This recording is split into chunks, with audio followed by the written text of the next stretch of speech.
हमें अलग घर बनाना होगा। सविता ने बहू शालिनी के आते ही स्वयं को घर के काम काज से एकदम दूर कर लिया।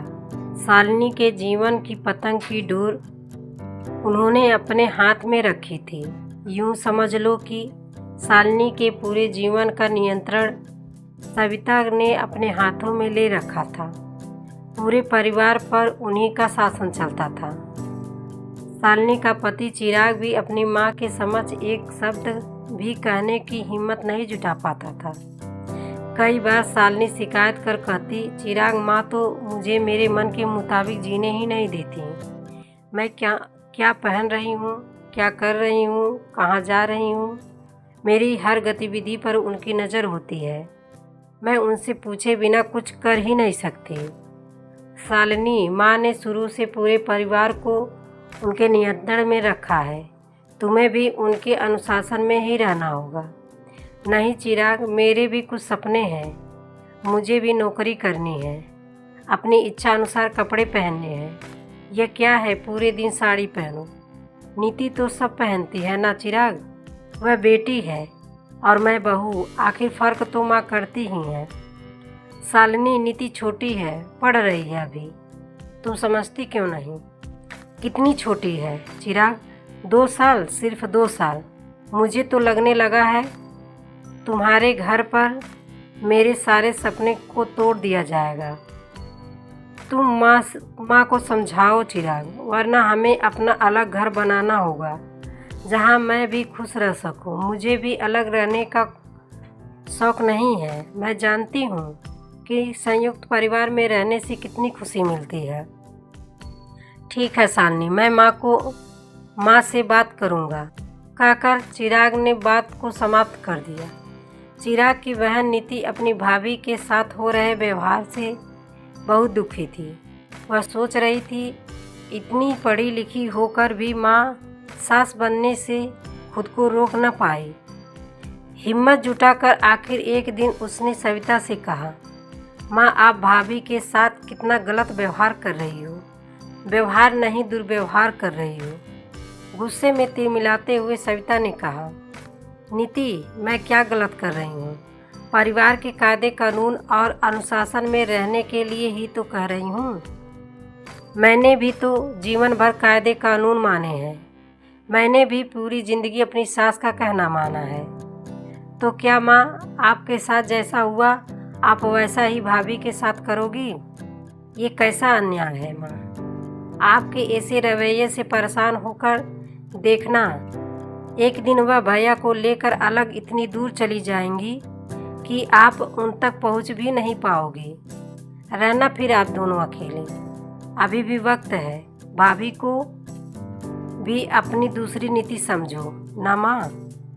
आप खुद ही अपने परिवार को तोड़ रही हो।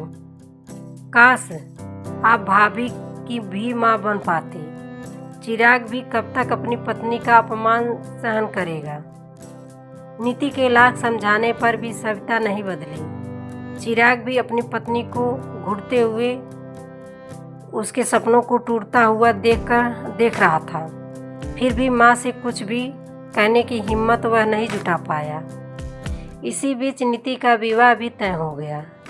नीति के ससुराल में उसे हर बात की आज़ादी थी। वह अपना जीवन अपने मन मुताबिक जी सकती थी। उसकी सास का स्वभाव उसकी माँ से एकदम ही अलग था। कुछ ही दिनों में नीति अपनी सास विनीता से इतनी जुड़ गई कि अपने मन की हर बात वह उनके साथ बांटने लगी। एक दिन नीति ने सविता से कहा, मम्मी जी, मेरी भाभी बहुत अच्छी हैं, लेकिन मेरी माँ उन पर ज़रूरत से ज़्यादा अनुशासन रखती हैं। उनके जीवन में इतना हस्तक्षेप होने के कारण भाभी घुट घुट कर जीती हैं। मैंने अपनी माँ को समझाने की बहुत कोशिश की, किंतु वह बिल्कुल नहीं बदली। नीति, तो क्या तुम्हारा भाई चिराग उन्हें कुछ नहीं कहता? नहीं मम्मी जी, वह तो माँ से बहुत डरते हैं। बातचीत करने में भी तो तुम्हारी माँ काफ़ी समझदार लगती हैं। हाँ, वह तो है, लेकिन भाभी के मामले में उनकी समझदारी कहीं चली जाती है। मम्मी जी, भाभी के लिए मैं कुछ करना चाहती हूँ, उन्हें खुश देखना चाहती हूँ, लेकिन कैसे? तुम सही कह रही हो नीति। किसी की बेटी को लाकर उसे दुखी रखना तो बहुत गलत है। नीति को दुखी देखकर विनीता ने कहा, नीति चलो, इस काम में मैं तुम्हारी मदद करूँगी। उन दोनों ने मिलकर कुछ योजना बनाई और फिर वह दोनों नीति के मायके कुछ दिन रहने के लिए आ गए। यूँ तो नीति कभी भी साड़ी नहीं पहनती थी, किंतु उस दिन साड़ी पहनकर सर ढककर अपनी माँ के समक्ष आई। नीति को इस तरह देखकर सविता हैरान रह गई। वह एकटक अपनी बेटी को देख रही थी। चाहकर भी वह ना कुछ पूछ सकी ना कुछ कह सकी। कुछ समय बाद नीति ने विनीता से पूछा, मम्मी जी, आज मैं भाभी के साथ बाजार चली जाऊं? विनीता ने स्पष्ट शब्दों में उसे कहा, नीति कोई ज़रूरत नहीं है, पिछले माह ही तो गई थी, बार बार क्यों जाना है? अपनी बेटी को इस तरह बंधनों में जकड़ा हुआ देखकर सविता मन ही मन कुढ़ रही थी। उसका दिल रो रहा था, लेकिन वह अभी चुपचाप ही रही। रात को नीति साड़ी पहने हुए ही सोने चली गई। तब सविता उसके पास गई और कहा, नीति बेटा, साड़ी पहनकर कैसे सो पाओगी? जीवन में कभी पहनी तक नहीं थी तुमने। नीति ने कहा, अरे माँ, वहाँ भी मेरी सास की ही चलती है। उनका बेटा तो उनके सामने मुंह तक नहीं खोलता। यदि वहाँ रहना है तो सास के अनुसार ही चलना होगा, उनके हाथों की कठपुतली बनकर ही रहना होगा। नीति की आप बीती सुनकर सविता सोच रही थी कि जो कांटे हैं उसने वो लगाए हैं, आज उन पर उनकी बेटी चल रही है। यह उनके कर्मों का फल है जो उनकी बेटी भोग रही है। भगवान उनकी गलती की सज़ा उनकी बेटी को दे रहा है। नीति ने अपनी माँ के ख्यालों को तोड़ते हुए कहा, कोई बात नहीं माँ, जैसे भाभी की आदत पड़ गई वैसे ही मेरी भी पड़ जाएगी। मेरा पति भी भैया जैसा ही है। मम्मी जी की गलत बात पर भी चुप ही रहता है। यदि वह बोलने की हिम्मत दिखाता तो मुझे भी अपने अनुसार जीना नसीब हो पाता।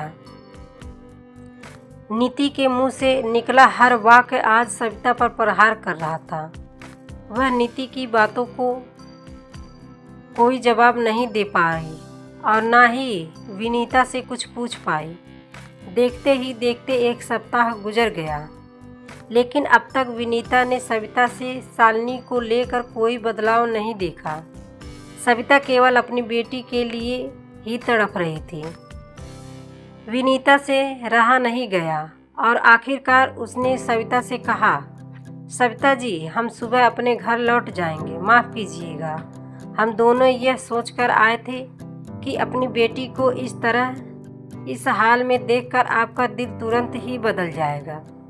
आपका व्यवहार आपकी बहू के साथ बेटी जैसा हो जाएगा, किंतु मुझे ऐसा लगता है कि आप शायद ऐसा कभी कर ही नहीं पाएंगी। सविता जी, नीति मेरे घर में पूर्ण रूप से स्वतंत्र है, जो चाहे कर सकती है। खुद की ज़िंदगी वह खुद के अनुसार जी सकती है, उस पर किसी का कोई अंकुश नहीं है। हमने तो यह नाटक आपके हृदय परिवर्तन के लिए किया था, लेकिन शायद हमारा नाटक भी आपको बदल ना पाया। हम नाकामयाब हो गए। सविता नीचे सिर झुकाकर शर्मिंदा होते हुए आंसू बहा रही थी। वह विनीता से नज़र नहीं मिला पा रही थी। विनीता ने कहा, सविता जी, नीति शालिनी से बहुत प्यार करती है। उसे इस तरह के बंधन देखकर हमेशा दुखी रहती है। मैं कभी उसे दुखी नहीं देख सकती, इसलिए हमने यह कदम उठाया था। हमने जो कुछ भी सहन किया है ना सविता जी, हमें उस उदती को तोड़ना होगा। हमें आज की बेटी को आज के माहौल के अनुसार, उसकी इच्छा अनुसार उसे जीने देना होगा। हमारे साथ जो हुआ हम वही उसके साथ क्यों करें? इतना कहकर विनीता वहाँ से चली जाने लगी। तब सविता ने कहा, विनीता जी रुकिए, और वह विनीता के गले लगकर फपक कर रोने लगी। विनीता ने उसे चुप कराया। उसी समय सविता ने शालिनी को आवाज़ देकर बुलाया। शालिनी तुरंत ही वहां आ गई और पूछा, जी माँ, क्यों बुलाया आपने? कुछ काम है? हाँ बेटा, जो आज तक मैं नहीं कर पाई वही काम है, कहकर विनीता ने शालिनी को चिपका लिया और कहा, अब तुम्हारे ऊपर किसी का कोई अंकुश नहीं होगा। तुम जो चाहो वह कर सकती हो, पहन सकती हो। शालिनी, कल हम सब बाज़ार चलेंगे और तुम्हारे लिए तुम्हारी पसंद की बहुत सारी शॉपिंग करेंगे। मैंने तुम्हारे साथ अच्छा व्यवहार नहीं किया, मुझे माफ़ कर दो बेटा। प्लीज़ ऐसा मत कहो माँ, कहते हुए शालिनी की आंखें डबडबा गईं। शालिनी सोच रही थी कि यदि हर नारी की मानसिकता नीति और विनीता आंटी जैसी हो जाए तो किसी भी परिवार में फिर सास बहू के रिश्ते के बीच कोई मतभेद और कोई समस्या ही ना रहे। हर रिश्ता नीति और विनीता आंटी जैसा प्यार से भरपूर हो। शालिनी ने नीति को थैंक यू कहते हुए गले से लगा लिया। वह सोच रही थी कि यदि हर परिवार में नीति जैसी ननद हो तो कोई भाभी अपने अधिकारों से वंचित नहीं रह सकती। उसके बाद शालिनी ने अलग घर बनाने के विचार को हमेशा हमेशा के लिए अपने मन से निकाल दिया। सविता ने भी अपने घर में एक अलग ही खुशी और सुख को महसूस किया और मन ही मन नीति और विनीता को धन्यवाद दिया। आपको ये कहानी कैसी लगी हमें कमेंट में ज़रूर बताएं। स्टोरी पसंद आई हो तो वीडियो को लाइक शेयर करके चैनल को सब्सक्राइब जरूर कर लें। हर बार एक नई कहानी सुनने को मिलेगी। धन्यवाद।